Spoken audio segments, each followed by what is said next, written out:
Hey guys, tonight we step gently into the quiet bushlands where the slow craft of Aboriginal boomerang making unfolds. Imagine yourself standing beneath a canopy of whispering gum trees, the air thick with the scent of earth and eucalyptus. The soft crunch of dry leaves underfoot is your only companion as you trudge through this vast, sun-dappled wilderness.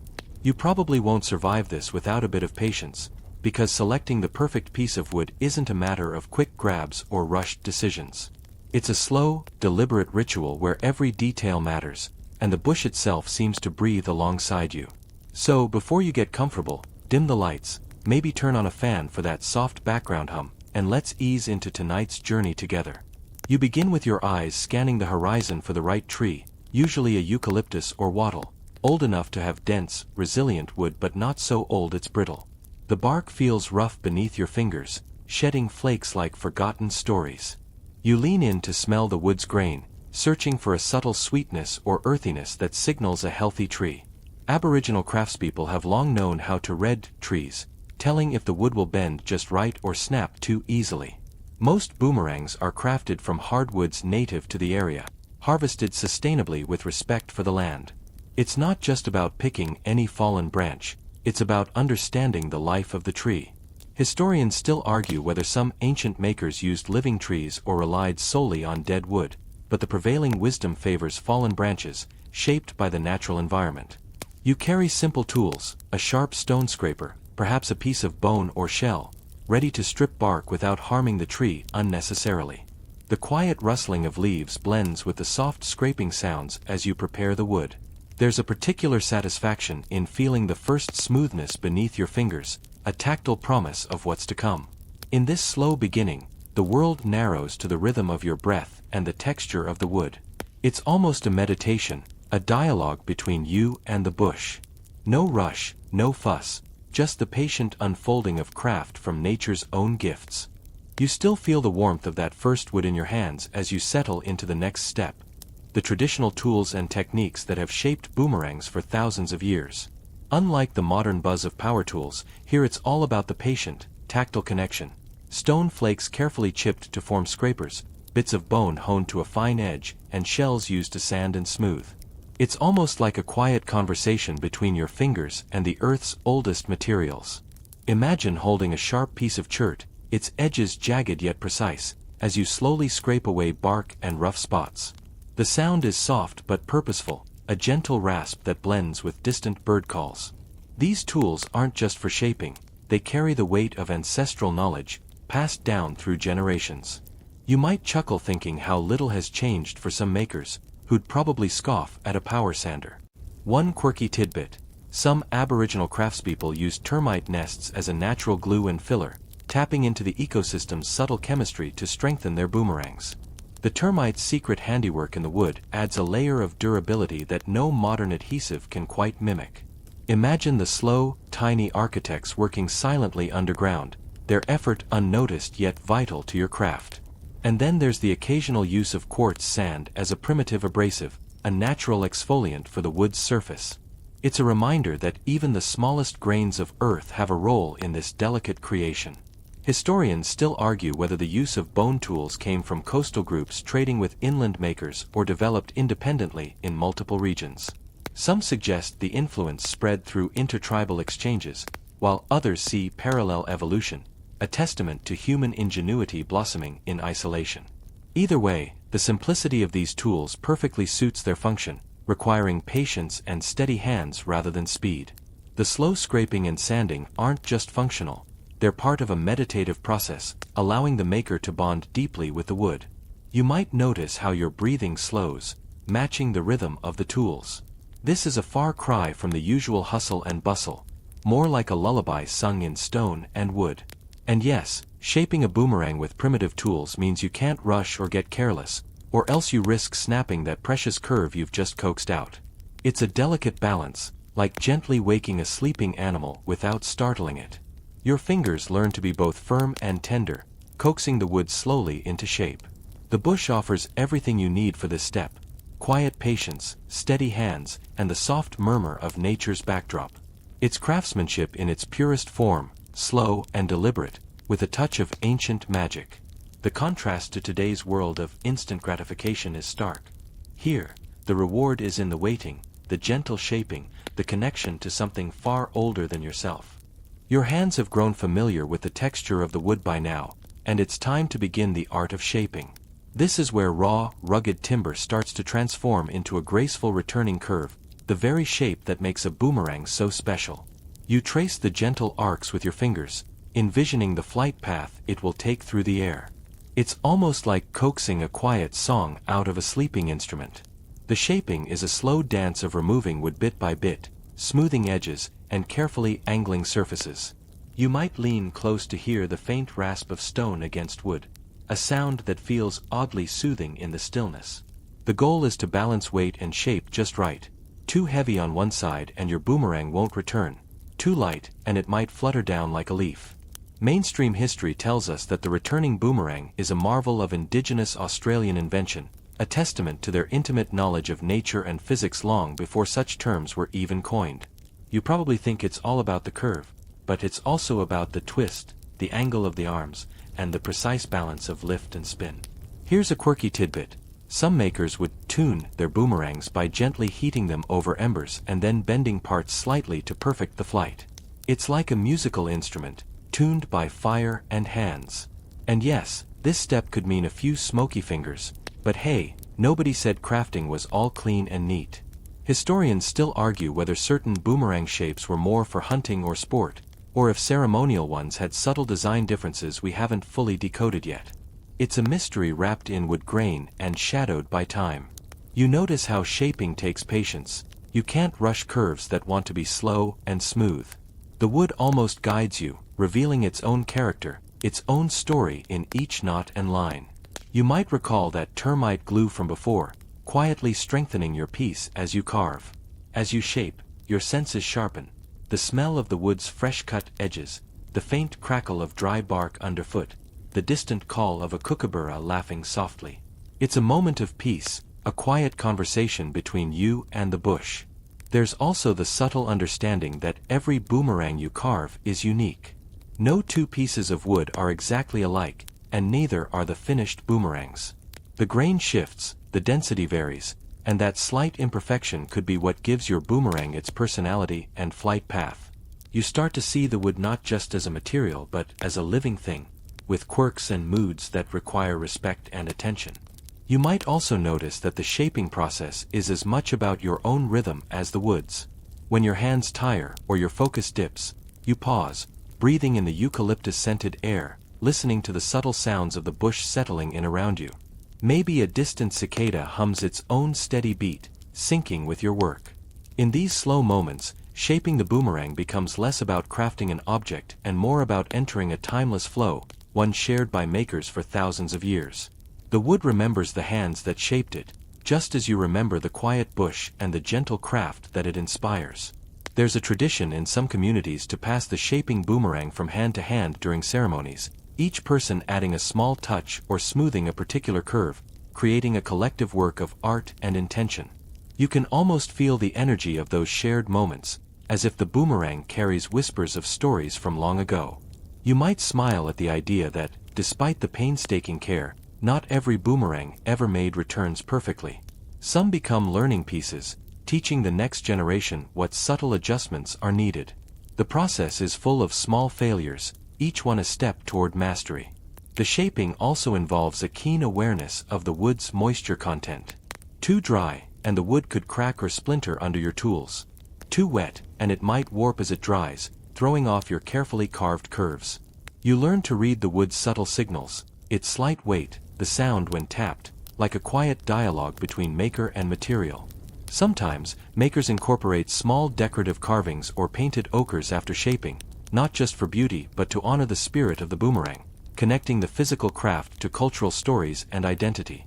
It's a reminder that this is more than a tool or toy, it's a living piece of heritage. You might catch yourself thinking about how modern mass-produced boomerangs lack this depth, a quick bend of plastic or plywood, nothing like the slow birth from bark and bone. There's a meditative quality here that no machine can replicate.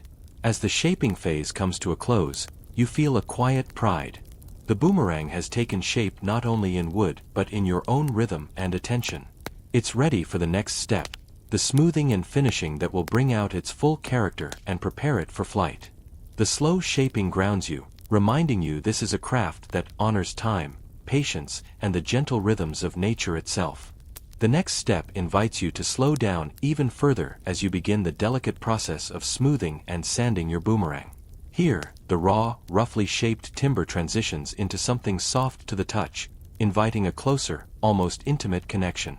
You grip the sandpaper, or perhaps a finely ground stone, and begin the gentle abrasion that takes away the last stubborn roughness.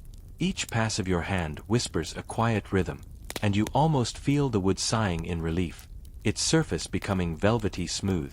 The gentle dust that rises carries with it the scent of earth and resin, mingling with the dry bush air around you. Your fingers learn the contours anew, gliding over curves and edges, seeking any tiny imperfections to erase. In the past, makers often used natural abrasives like sandstone or even leaves with fine grit to polish their boomerangs, a practice that connects you to ancient hands smoothing these tools under the same sun. It's a slow, almost hypnotic motion, one that demands patience but rewards you with a piece that feels alive under your touch. Interestingly, some Aboriginal artisans applied a mixture of beeswax and tree resin to the boomerang's surface after smoothing, not just for protection but to subtly alter the weight distribution, enhancing flight. This little secret ingredient, like a perfumer's final note, shows how craftsmanship extends beyond shaping into the realm of fine-tuning. Historians still debate whether these finishing touches varied significantly between different language groups or regions, reflecting diverse approaches to similar craft traditions. The truth might be as varied as the countless communities spread across Australia's vast landscapes. As you work, the environment around you remains calm but alert. Maybe a gentle breeze stirs eucalyptus leaves, or a distant magpie trills its morning song. Your senses attune to these small, grounding details, the kind that help you stay present and connected during this slow, repetitive task. The sanding also brings a quiet awareness of how your body moves, your breath, your pulse, the subtle flex of your wrist. It's a meditation in motion, a way to inhabit the moment fully while honoring the ancient rhythms embedded in this craft. You might chuckle softly at the thought that modern power tools could speed this up in minutes, but none could replicate the soothing cadence of hand sanding in the quiet bushlands. This is a practice meant for slowing time itself. In smoothing your boomerang, you are not just refining an object, you're entering a dialogue with generations past. Each stroke is an echo of a legacy where patience, observation, and respect for materials defined a way of life. Soon, this smoothness will reveal the boomerang's true character, a silent promise of grace in flight, an object both simple and complex, born from the hands of someone who listened carefully to the wood's story. Now that your boomerang is shaped and smoothed, you move into the slow, deliberate work of curing and seasoning the wood, a crucial step to ensure it holds its form and flight qualities over time. You find a quiet spot near a gentle fire, where the amber glow casts dancing shadows on the surrounding bush, and you prepare to coax the timber into its final strength. Traditionally, Aboriginal makers would carefully dry their boomerangs in the sun, slowly reducing moisture so the wood would harden without cracking. You feel the warmth on your skin and watch how the light filters through eucalyptus leaves, creating a dappled pattern that seems to pulse with the heartbeat of the land. The slow drying is a patience test. Too quick, and the boomerang could warp. Too slow, and it risks rotting. You recall that some makers would also use smoke to help cure the wood, suspending their pieces above slow-burning fires where fragrant wood smoke infused the timber, acting as a natural preservative. It's a scent you almost imagine now, the mix of earth, wood, and resin curling gently into the air. Mainstream history appreciates these drying techniques as practical knowledge passed down through generations, evidence of a deep connection between people and place. The slow curing process mirrors the rhythm of the seasons, intertwining craftsmanship with the environment's natural cycles. Here's a quirky detail. In some regions, makers would place their drying boomerangs near termite mounds, relying on the steady warmth and airflow created by the mound's architecture, a clever use of nature's own temperature control system. It's a reminder that the bush offers its own tools for this ancient craft. Historians still argue whether these curing methods influenced regional variations in boomerang design or performance, hinting at a fascinating dialogue between environment and innovation. The diversity of techniques speaks to a rich tapestry of localized knowledge, each adapting to its own patch of Australia. As you tend your boomerang in the firelight, you feel the slow passing of time wrap around you. The crackle of embers, the whisper of wind, and the steady pulse of the earth beneath become part of your craft's rhythm. It's a moment of quiet communion, where maker, wood, and land merge into one. This curing phase feels like a bridge between the physical and the spiritual, a time when the boomerang not only hardens but is imbued with the energy of your care and the landscape's quiet power. You imagine the ancestors watching, their hands guiding yours through the centuries. Later, when the curing is done, your boomerang will be ready for one final touch, the painting or decoration that turns it from tool to story, from object to art. But for now, you let the wood rest, slow and steady, like the steady breath of the bush itself. With the wood cured and ready, your focus now shifts to the intricate art of painting and decorating the boomerang. This is where the tool becomes a storyteller, adorned with patterns and symbols that speak of culture, country, and connection. You dip your brush, perhaps a fine twig or a strip of bark, into earthy ochres made from crushed minerals and clays, their warm reds, yellows, and whites vivid against the smooth wood. The quiet forest around you offers inspiration, the swirling patterns of wind through leaves, the steady pulse of a nearby creek, the delicate footprints of a wallaby in soft soil. Each brushstroke on the boomerang is deliberate and meaningful, a gentle dance of color and story unfolding under your fingertips. Historically, these decorations weren't merely ornamental. They served as maps, clan symbols, or even warnings. You might trace the spiral of a journey, a totemic animal, or a symbol marking the land your community calls home. The art connects the boomerang to place and people, an identity wrapped in every curve. Here's a curious bit. In some groups, the act of painting the boomerang was reserved for specific community members, perhaps elders or skilled artists, making the decoration a sacred rite. This tradition added layers of meaning beyond the visual, embedding respect and storytelling into each line. Historians still debate how these patterns evolved over time and the extent to which they influenced the boomerang's flight or function. Some suggest that certain designs might even affect aerodynamics subtly, a blend of art and science lost in time. As you work, the sun dips low, painting the bush in golden hues. The smell of dry leaves and fresh paint mingles in the air, and you catch the faint calls of nocturnal birds beginning their nightly chorus. Your breath slows, matching the steady rhythm of your painting hand.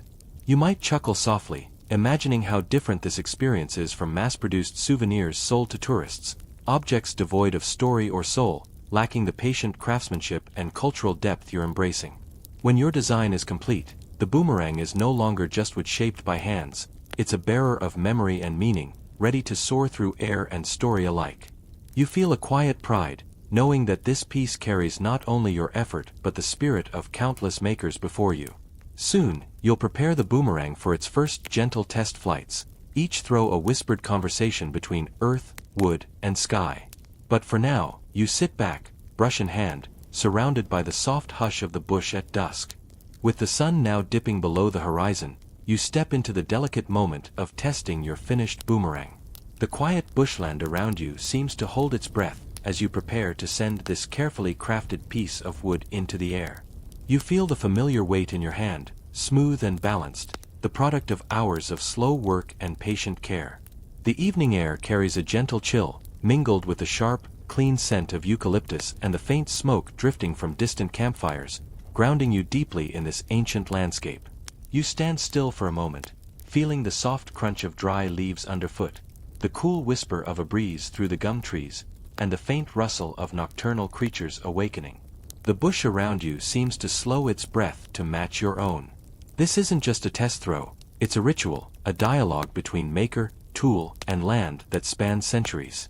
Your muscles remember the careful motions, the subtle twist of wrist and arm perfected by generations long gone yet present in every fiber of your being.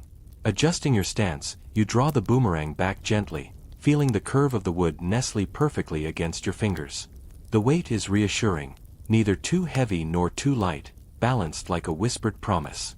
You imagine the ancestors who stood in this very spot, their eyes fixed on the sky, their hands shaping the wood with reverence and purpose. Then, with a soft breath, you flick your wrist and send the boomerang soaring. It arcs lazily through the still evening air, a quiet golden streak against the fading light. You watch as it curves in a wide, graceful circle, the soft hum of its flight cutting gently through the ambient chorus of cicadas and distant bird calls. The bush seems to lean in, attentive, as your creation performs its ancient dance, defying gravity in a loop back toward you. The moment stretches, time slows, and then the boomerang lands lightly in your waiting hand, completing the silent conversation begun in your craft. This flight is more than a demonstration of physics, it's a tangible link to culture and survival. Some Aboriginal groups designed boomerangs to return, playing with the joy and wonder of flight, while others crafted them to fly straight and true, tools for hunting birds or small game. These variations illustrate the rich diversity of Aboriginal ingenuity, adapting craft to landscape and need.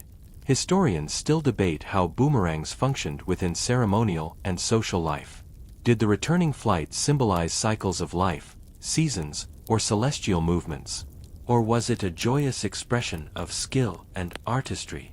Perhaps it was all these things at once, layered with meanings that shift depending on who tells the story. As twilight deepens, the sounds of the bush grow softer, the rustling of possums in the branches, the distant call of a kookaburra, the whisper of wind through dry leaves. Your muscles remember the rhythm of the throw, a dance of precision and grace that connects body, tool, and environment in quiet harmony. You pause to inhale the clean, cool air, tasting the faint smoke and earthiness that surround you. You smile softly, amused by the contrast between this simple wooden object and the complex technology of the modern world. Despite all our gadgets and screens, the boomerang reminds you that sometimes the oldest, quietest crafts hold the deepest magic, rooted in patience, respect, and the slow, loving work of making. As the boomerang soars once more into the darkening sky, you feel a profound calm settling over you. The bush around you hums softly with life. The earth beneath your feet pulses steady and sure. You are part of something larger, a lineage of makers and dreamers, bound by the soft arcs of wood and wind, moving gently through time. In this quiet moment, your thoughts drift toward the boomerang's role beyond hunting and play. Some groups embedded it in stories that explain the creation of landscapes and the stars. It's said that the boomerang's flight mirrors the path of the ancestral spirits, looping across the sky and guiding the cycles of nature. These stories remind you that every curve in the wood, every carefully sanded edge, carries more than function, it holds memory and meaning. You think about how boomerangs were also tools of social connection. They were shared gifts, passed from hand to hand, embodying respect and kinship. The making and throwing became communal acts, moments when stories, lessons, and laughter wove through the bush air alongside the steady rhythm of craft. As darkness settles fully, the stars begin to prick the velvet sky. You feel a gentle exhaustion, the kind that follows deep connection to the earth and craft. The boomerang rests lightly in your palm once more, a small piece of the bush in your hand, alive with history and spirit. You breathe out slowly, the night sounds wrapping around you like a soft blanket, carrying you toward rest and dreams. As you linger in the soft night, the quiet bushland reveals another layer of its secrets. You start reflecting on the specific woods chosen for boomerang crafting, the subtle differences in tree species, each with unique properties that shaped how the boomerang would perform. The common choice is the wattle tree, known for its flexibility and lightness, yet some makers prefer the denser mulga or blackwood, prized for durability and weight. Your fingers brush the imagined grain of these woods, each whispering a different promise in flight. You picture the maker's journey to find the perfect branch, often a quest in itself, wandering through sun-dappled clearings and shadowed groves. There's a patient rhythm to this search, a conversation with the land, learning to read the signs, knots, bends, and imperfections that might either aid or hinder the final form. In this sense, the boomerang's creation begins far before the first scrape of a tool on bark. It is a dance between human intention and natural chance. You probably wouldn't last long in the bush if you thought you could just chop down any tree and call it a day. The skill lies not only in shaping wood but in listening to it, coaxing it to reveal its secrets gently. And yes, it might sound a bit like woo-woo New Age stuff, but some Aboriginal makers speak of the wood as having spirit, an ancient energy woven into its rings and fibers. Whether you see it as metaphor or something more, the respect given to the raw material is undeniable. Historians still argue whether the spiritual aspect of boomerang making was central across all groups or localized to certain regions and clans. Some ethnographers recorded elaborate ceremonies invoking ancestral beings before harvesting wood, while others described more pragmatic, everyday approaches. It's a fascinating debate that hints at the complex intertwining of utility and belief in Aboriginal life. You're also aware that the art of boomerang crafting wasn't static. Over time, designs evolved with shifting needs and environments. Coastal groups might emphasize lighter, faster models, while inland makers prized heavier, more durable types. This regional diversity adds another layer to the story: how landscape shapes culture, and culture shapes craft. Even the shaping techniques varied. Some used sharp stone tools for fine carving, others preferred controlled fire to harden surfaces or steam to bend wood gently. These subtle differences reflect deep knowledge of materials and methods, passed down patiently, whispered from one generation to the next. You also recall stories of how some boomerangs were painted or decorated with ochre and natural pigments, transforming them from simple tools into objects of art and cultural identity.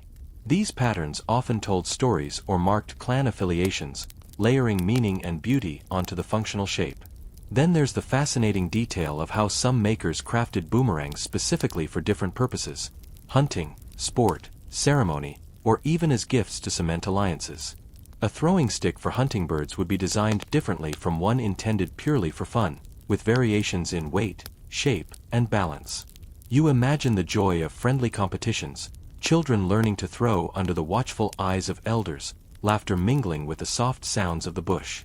And, interestingly, some boomerangs were designed to produce a distinct sound in flight, almost like a bird call or musical note. The slight hollows or grooves carved into the wood could create a soft whistling or humming, adding an auditory element to their graceful dance through the air. You find this detail charming, a reminder that even utilitarian objects can delight the senses beyond their practical purpose. Historians still debate the exact techniques used to achieve these sounds, with some arguing they were accidental byproducts of design and others suggesting intentional craftsmanship aimed at signaling or ritual use. Meanwhile, you imagine the scene of a boomerang maker's workshop, not the cluttered benches of a modern craftsperson, but an open-air spot nestled among gum trees, where light filters softly through the leaves. Here, the tools are simple but effective: sharpened stones, shells, and sometimes even bone scrapers. The maker's hands move with calm assurance, smoothing edges and testing balance with practiced care. You can almost hear the occasional tap of wood on stone as the maker checks the boomerang's weight, turning it over slowly to ensure symmetry.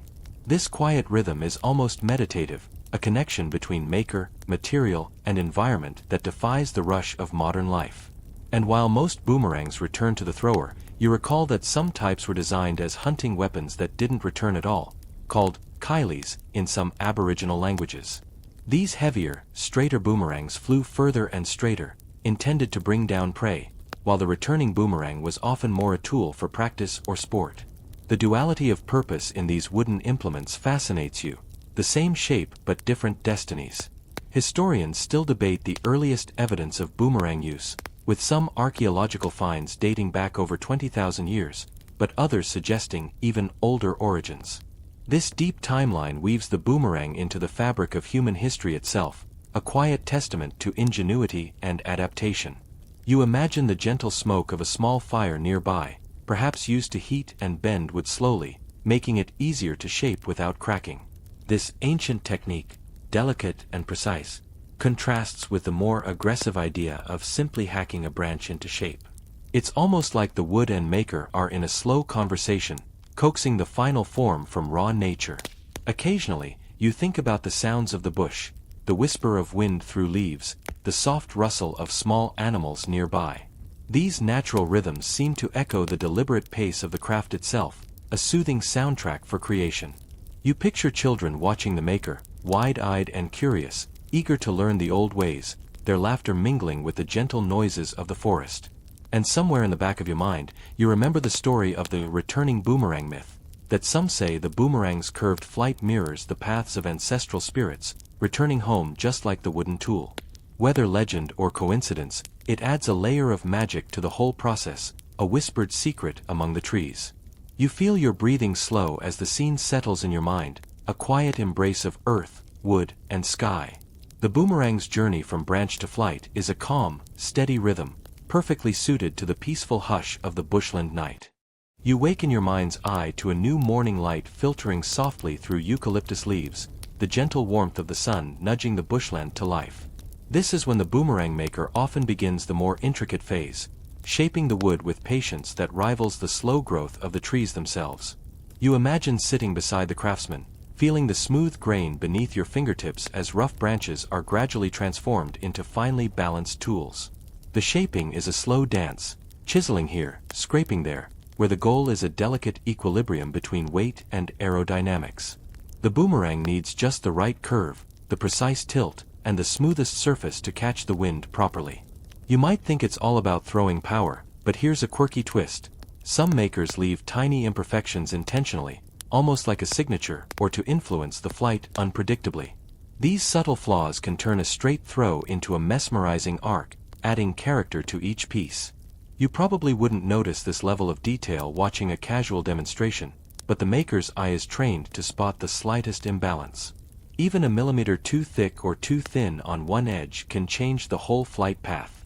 It's a craft of microsurgery in the wild, and honestly, it's a wonder these tools work so beautifully when thrown by hand. Historians still argue whether these deliberate imperfections were originally meant to be practical, perhaps to confuse prey or mimic bird flight, or if they later gained symbolic or ritual meanings. The overlap between function and meaning remains a fascinating gray area in Aboriginal material culture. You begin to think about the tools used in this phase. Stone blades and shell scrapers come to mind, but some groups later incorporated metal tools after contact with Europeans. The contrast between ancient techniques and these newer tools invites reflection on how traditions adapt without losing their essence. The maker's hands remain steady, no matter the tool, skilled in coaxing wood into shape with timeless care. As the surface of the boomerang smooths, the maker also checks balance by gently tossing it a few feet in the air, testing, adjusting, retesting. You're reminded of a slow-motion game of catch where every toss carries a whisper of centuries-old knowledge. The maker's calm voice might offer a quip, something like, "Not everyone gets to keep their teeth doing this," hinting at the care needed to avoid mishaps while perfecting the throw. Then there's the surprising fact that some makers actually soaked their wood in water for days or weeks to soften it before shaping. You imagine the patience needed, waiting for the fibers to loosen just enough without risking rot. It's a slow cooking of craft, with nature's timing dictating the pace. You picture the maker carefully drying the wood after soaking, sometimes in shaded spots or wrapped in leaves, to keep it from cracking. These steps reveal a deep understanding of the material's biology, something modern science still studies. You might have assumed wood is just wood, but here it becomes a living partner in creation. The boomerang is not only shaped but often adorned with designs at this point. You recall earlier mention of ochre patterns, but now the meaning deepens. Each swirl and dot is more than decoration, it's a map, a story, a lineage. Some symbols might tell of a maker's family or clan, others of significant events or land features. These markings turn the boomerang into a storyteller, carrying memory on curved wings. Historians debate how much these patterns functioned as communication versus purely aesthetic choices, with some arguing that they also served as identifiers to prevent confusion or theft. Regardless, the interplay between art and utility enriches the boomerang's role beyond mere weapon or toy. Meanwhile, you can't help but smile imagining children watching this slow craft, occasionally trying their own hand at shaping scraps under a watchful eye. The scene is peaceful, a gentle rite of passage blending play and learning, where mistakes are part of the journey. Maybe one of the kids accidentally chips a bit off, earning a good-natured ribbing but also encouragement to keep trying. You're reminded of a quirky historical tidbit. In some regions, boomerangs were even used as musical instruments, clapped together or struck on the ground to produce rhythms during ceremonies. This multifunctionality adds another layer of richness to their story. Tools that sing and dance with the people who make them. And all the while, you feel the slow pulse of the bushland breathing around you, the distant call of kookaburras, the rustle of dry leaves underfoot, the faint aroma of gum trees warmed by the sun. These sensory details mingle with the steady rhythm of shaping and testing, a natural soundtrack to a craft both ancient and alive. Historians still argue about the degree to which different Aboriginal groups exchanged boomerang-making techniques, with some evidence pointing to widespread sharing, while other clues suggest fiercely guarded local secrets. This tension between openness and exclusivity adds a human drama to the quiet craft. You begin to think about how each boomerang, though similar in form, carries the unique story of its maker, just like a signature in a letter or a fingerprint on a cherished keepsake. The personal connection is palpable, a testament to the deep respect for the material, the environment, and the culture that breathes life into each curve. You notice how the Bushlands' ambient sounds seem to wrap around this intimate process. The rustling leaves, the distant chatter of birds, the occasional crunch of twigs beneath passing feet, it all becomes part of the boomerang story, a gentle reminder that this craft doesn't exist in isolation but is woven tightly into the landscape. This interconnection between object and place is something modern life often forgets, where objects are mass-produced and anonymous. Here, every boomerang feels alive, a living memory that carries the whispers of ancient forests and quiet moments under the sun. You might chuckle at the thought that the maker probably doesn't rush this process. After all, the boomerang won't fly any faster because of impatience. It's a craft that teaches patience, respect, and the value of slow, deliberate work. So, as the maker prepares to finish this stage, you feel a deep calm settling in, a gentle reminder that some of the most meaningful things in life, like this boomerang, are made by hand, with care, and without haste. The golden hues of late afternoon fade gently as shadows stretch long across the quiet bushland, casting a soft, warm glow over the scene. You sit close by, entranced by the subtle dance of the maker's hand as it moves with purpose and care, brushing ochre pigment onto the boomerang's smooth surface.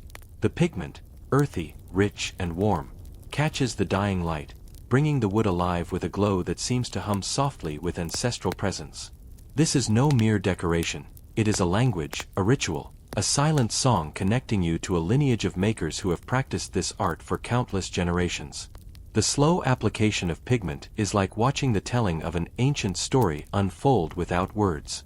The maker's hand moves with patient reverence, pausing occasionally as if in quiet conversation with the surrounding bush. The rustle of gum leaves, the distant laughter of a kookaburra, the subtle scent of eucalyptus in the air.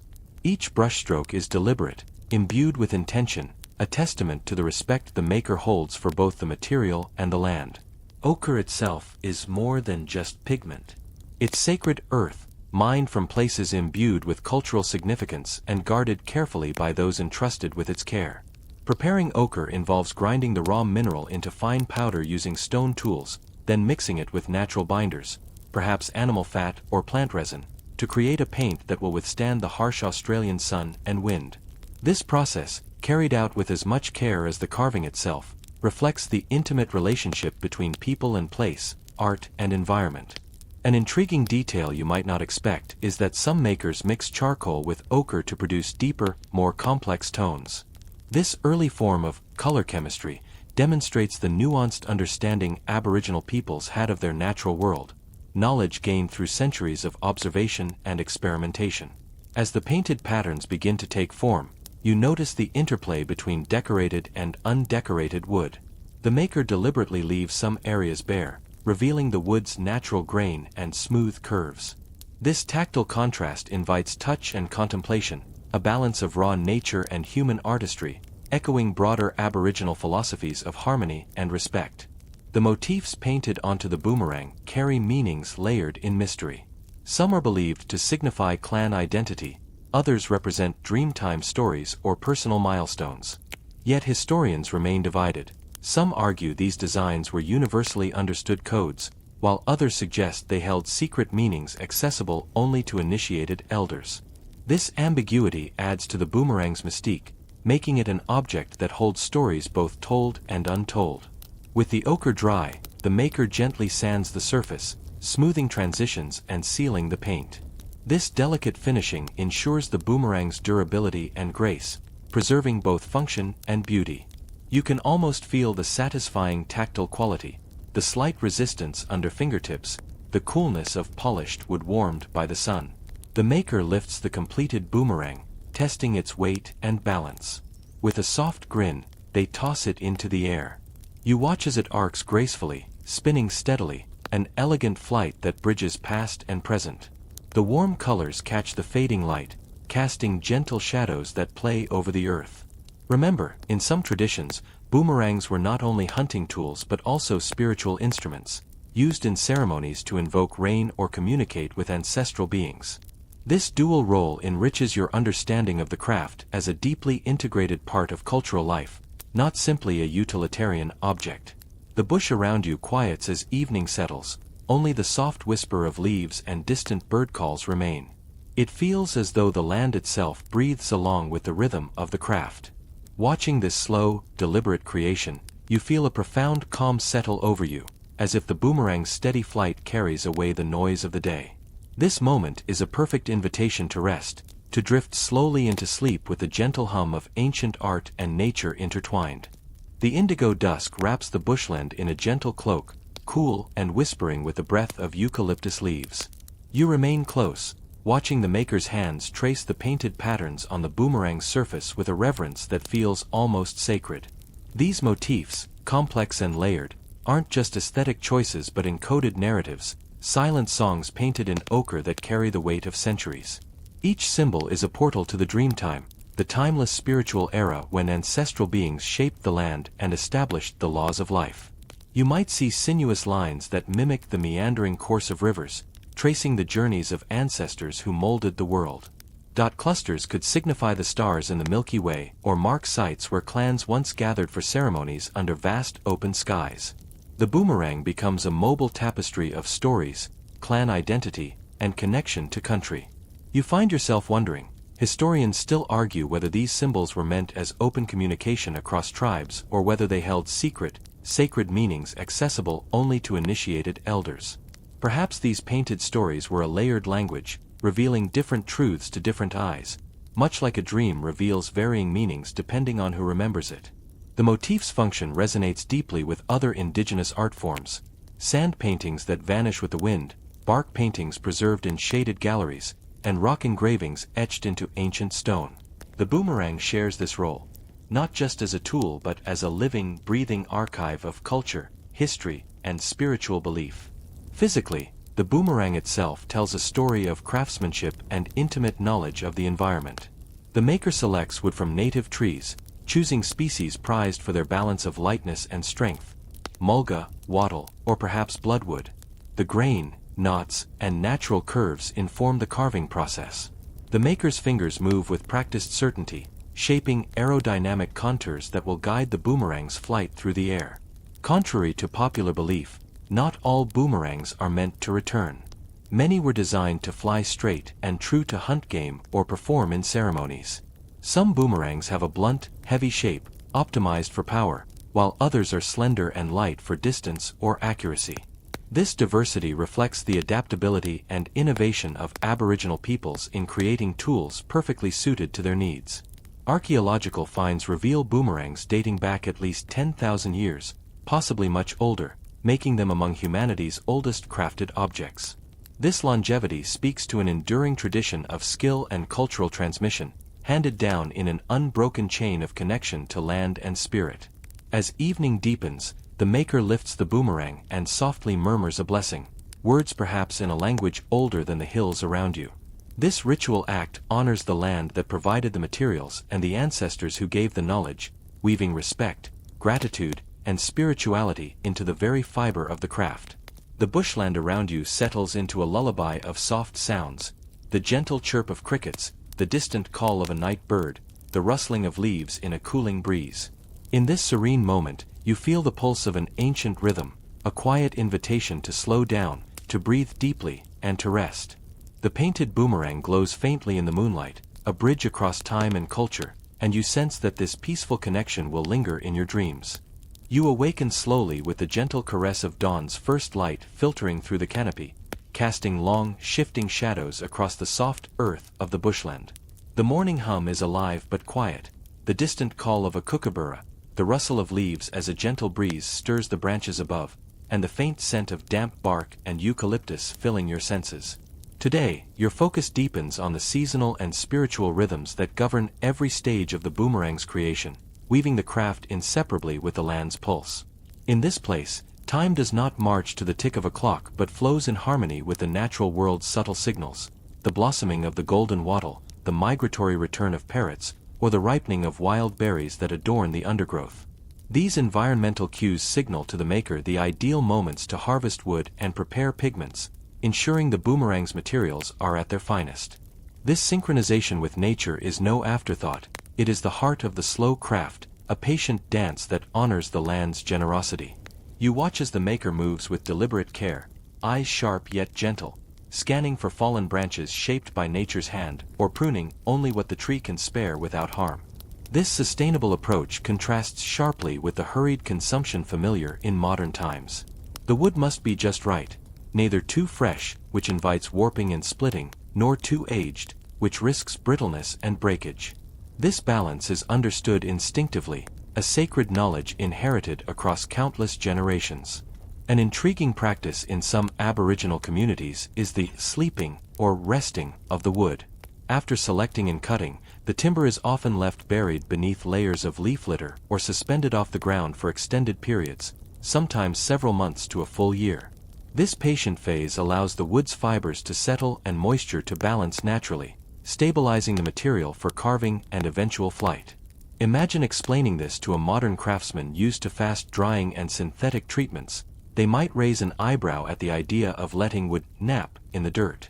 Historians continue to debate the prevalence of this ritual across different Aboriginal groups, yet its existence beautifully illustrates the slow craft's foundational principle: deep respect and intimate understanding of nature's rhythms rather than imposing human haste.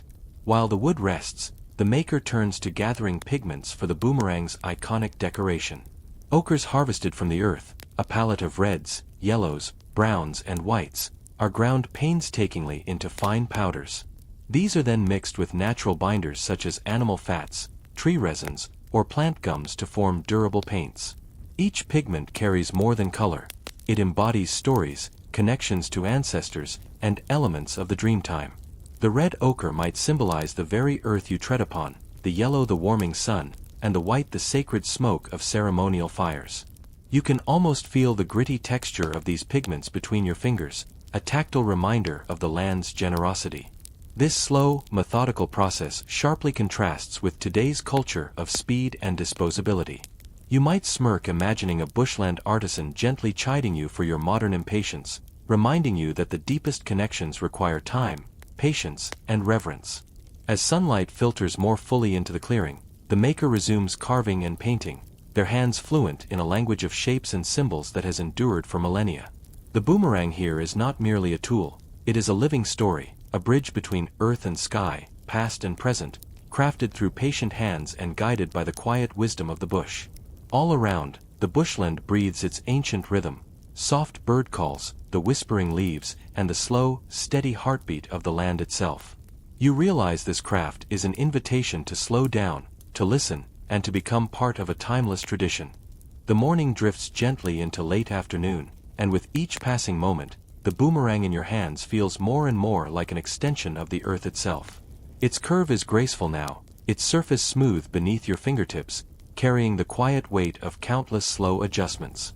You sit cross-legged in the dust, the familiar scent of eucalyptus and warm wood rising to meet the breeze, while the whisper of nearby leaves provides a soft lullaby to your work. It's time to turn your focus to the final shaping, a process that calls for more care than anything that's come before.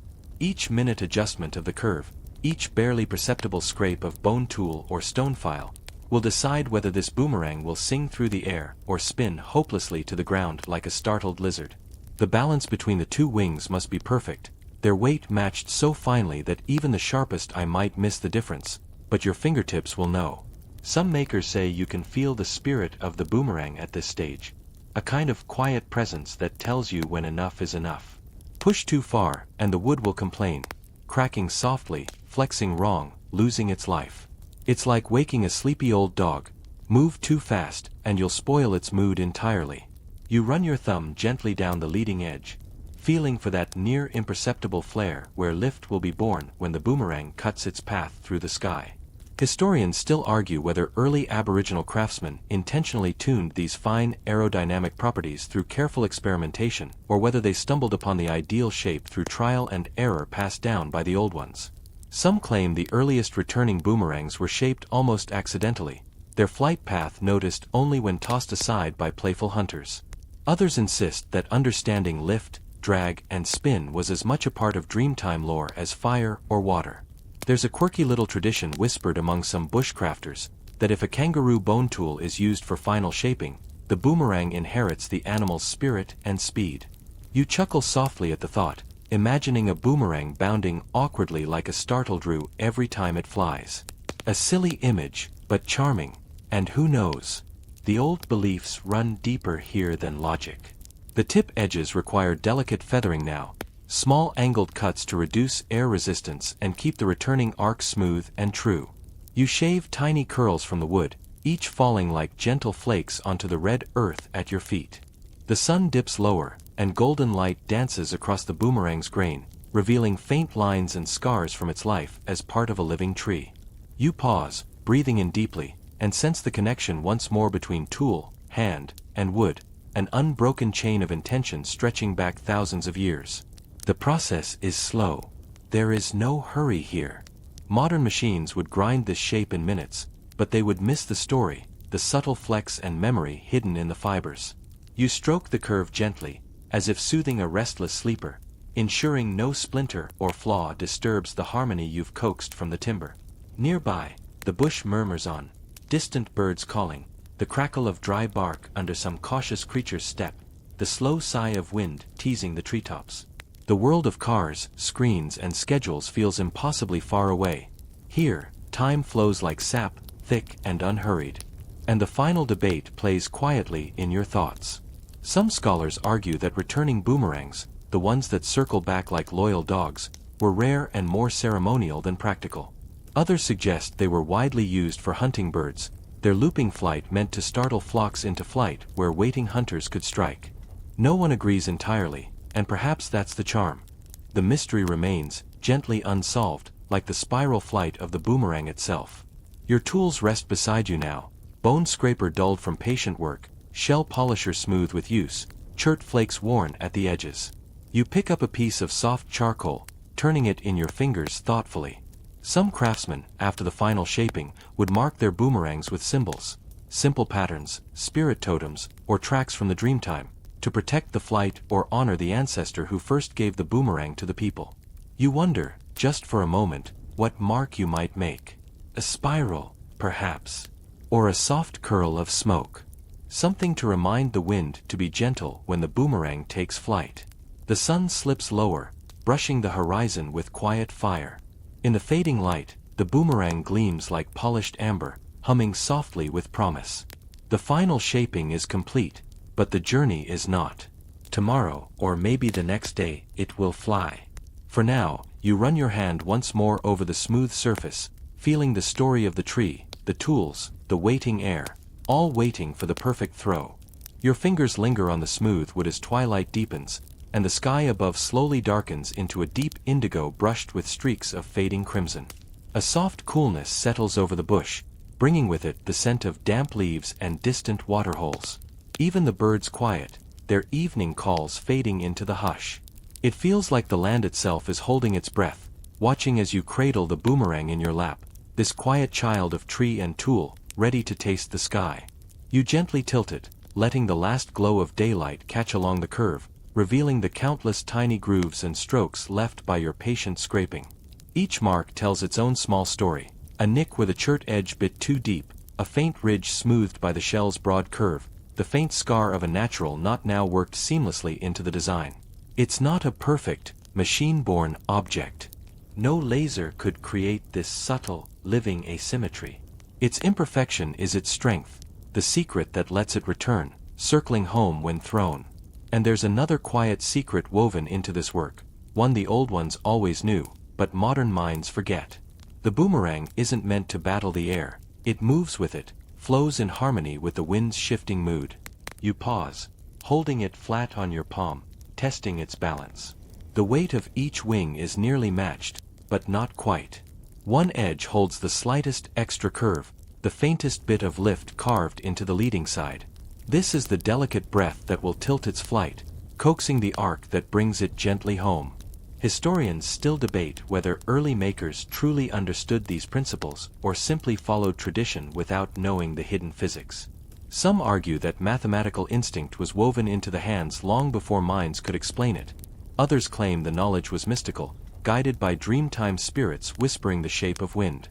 There is no answer, only the boomerang itself, shaped by quiet certainty and 1,000 years of trying. A curious aside, perhaps one of the more charming quirks whispered among elders. Some believe that a perfectly made boomerang gains its own spirit after its first flight, becoming a kind of sky dweller that remembers its thrower and returns of its own will.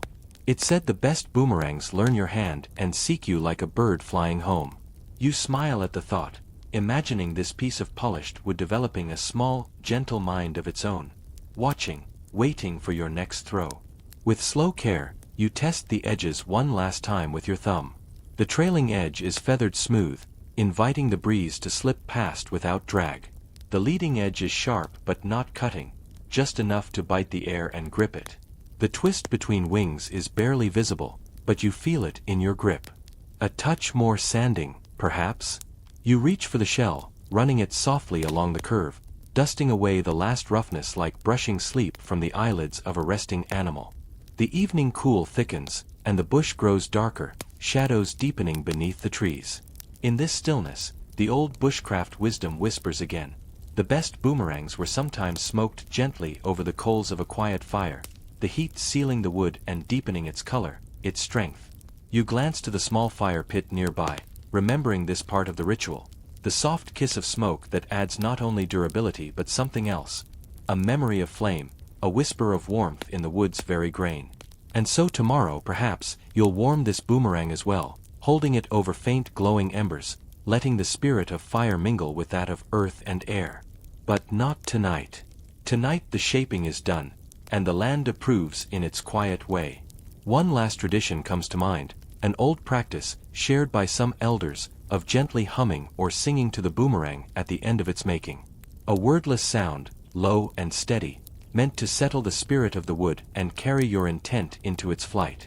You smile, embarrassed even here alone, but you hum softly, a slow, rising note like the wind sighing through hollow logs. The boomerang rests in your lap, quiet and still, but somehow more alive than before. Your tools lie scattered nearby, bathed in the faint silver of the rising moon. Chert flakes gleam dull and gray. The bone scraper, worn smooth at the edge. The shell, cool and shining softly. Each played its part, each left its mark on this small, curved creation. You brush them aside gently, as if tucking old friends in for sleep. It's quiet now. The only sound is your own breathing, slow and even, matching the pulse of the night. This is the end of the shaping, the part where patience, skill, and quiet care give way to trust. Tomorrow will bring the test, the first throw into the open sky, the moment of truth when the boomerang will fly, or fall. But for now, in this gentle darkness, the boomerang is perfect. Still. Waiting. As the light softens and shadows lengthen, the maker's hands rest briefly before the final act, the testing of the boomerang in the quiet clearing nearby. You follow slowly, the air cooling as the bush settles into the evening's calm embrace. The ground is soft with fallen leaves, and a gentle breeze carries the scent of eucalyptus and damp earth, wrapping you in the bush's timeless lullaby. You observe the maker's stance, feet firmly planted, body relaxed yet focused, as if preparing for a ritual dance. The boomerang is held lightly, balanced perfectly in the hand. Then, with a smooth flick of the wrist, it arcs upward and away, spinning gracefully through the sky. You watch breathlessly as it traces a wide, elegant curve, disappearing momentarily behind a cluster of tall gums before it begins its return journey. The boomerang glides back like a whispered secret, swooping closer with practiced precision until it lands softly at the maker's feet. You can almost feel the quiet satisfaction radiating from the maker, the culmination of hours, days, perhaps months of patient work embodied in this moment of flight. It's fascinating to note that different regions across Australia developed boomerangs with varying shapes and sizes, some designed to return, others intended solely as hunting weapons. Historians still debate whether returning boomerangs were primarily used for sport, training, or symbolic purposes rather than practical hunting. Regardless, the act of throwing and retrieving becomes a quiet conversation between maker, tool, and land. Beyond the practical, this act of throwing also holds a meditative rhythm, a moment where time seems to slow, and the connection between human and nature deepens. You might imagine the maker closing their eyes briefly after each throw, attuning senses to wind shifts, the weight of the boomerang, the subtle dance of physics and instinct. Nearby, you catch the faint rustle of leaves as a kookaburra calls its evening song, and the first stars begin to peek through the thinning canopy. The air cools further, and the bush's nocturnal chorus begins to stir. Crickets chirping, possums rustling in the underbrush. The maker carefully cleans and stores the boomerang, wrapping it in a soft cloth made from woven grasses, a tender gesture of respect and care. This slow ritual reminds you that the craft is never just about the finished object but the entire journey, from the first branch selected to the final flight under the vast sky. You might smile at the thought that in this age of instant gratification, such deliberate patience and connection seem almost revolutionary. Yet here, in the quiet bushland, it remains a living tradition, patiently passing from hand to hand, story to story. The evening settles deeper, and you find yourself breathing in the serenity, understanding that this slow craft is more than making an object. It's a practice of mindfulness, a way of belonging, and a dialogue with the earth's quiet wisdom. The night deepens as the cool air wraps around you, thickening with the rich scent of the bush at rest. You watch the maker settle near a small fire, its flickering glow casting soft shadows that dance lazily on the surrounding trunks. The slow craft of boomerang making, which began with the crack of a chosen branch and the scrape of a carving tool, now reaches a peaceful close, but the stories linger, weaving gently into the stillness. You reflect on the profound patience required, not just in shaping wood but in learning the language of the land, understanding its subtle cues and ancient rhythms. The boomerang is more than a tool, it is a vessel of culture, a whisper of ancestry carried through generations. And as you breathe in the quiet night, it's clear that this craft is a meditation on time itself, resisting the rush of the modern world with its careful, deliberate pace. Historians still debate how exactly boomerang traditions evolved differently across regions, with some communities focusing on returning types and others on heavier hunting implements. What remains certain is the deep connection between maker and environment, a bond that teaches respect, resilience, and the art of attentive observation. Nearby, the crackle of the fire mingles with the distant calls of night birds and the rustle of small creatures stirring in the undergrowth. You notice the soft glow of stars peeking through breaks in the canopy, their ancient light a gentle reminder of the vastness beyond this intimate scene. The maker's hands, now resting, tell their own story, calloused, steady, and reverent. You imagine the countless hours spent perfecting each curve and contour, the quiet triumphs, the patient starts and stops, the intimate knowledge carried like a secret. You feel the weight of this slow, mindful craft settle comfortably around you. It's an invitation to slow down, to honor the old ways, and to find calm in the deliberate, rhythmic unfolding of skill and story. Now, dim the lights, maybe turn on a fan for that soft background hum, and let's ease into tonight's journey together. As your eyelids grow heavy and the world softens at the edges, let the gentle hush of the bush settle over you like a familiar blanket. Imagine the quiet clearing where the boomerang flew, the slow arcs traced by the maker's hands under a wide, star-speckled sky. Feel the steady rhythm of patient craft echoing in your breath, the serene pulse of a tradition that stretches far beyond time's reach. In this stillness, the buzz of modern life fades, replaced by the whisper of leaves, the distant call of night birds, and the soft crackle of fading firelight. The slow work of shaping wood becomes a metaphor for the slow unfolding of your own rest, each moment measured, each breath deliberate. Rest now in the calm that comes from connection, to the earth beneath you, to the hands that shape stories and tools alike, and to the quiet spaces where history and heart entwine. You are cradled by an ancient craft, one that teaches patience, respect, and the gentle art of letting go. Let your thoughts drift like the boomerang's flight, soft, looping, and peaceful, carried on the evening breeze until sleep finds you easily, softly, and completely. Sweet dreams.